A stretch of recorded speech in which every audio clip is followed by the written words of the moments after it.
చిత్తూరు జిల్లా కాణిపాకం దేవస్థానం నందు సంకటహర గణపతి వ్రతం ఘనంగా నిర్వహించారు.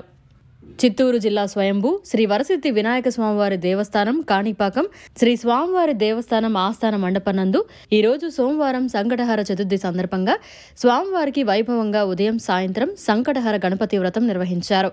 ఈ కార్యక్రమంలో దేవస్థానం ఈవో పెంచుల కిషోర్, ఆలయ ఏఈఓ రవీంద్రబాబు, సూపరింటెండెంట్లు కోదండపాణి, టెంపుల్ ఇన్స్పెక్టర్లు తదితరులు పాల్గొన్నారు.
మరిన్ని అప్డేట్స్ కోసం మన HN9 టీవీ ఛానల్ ని సబ్స్క్రైబ్ చేసుకోండి.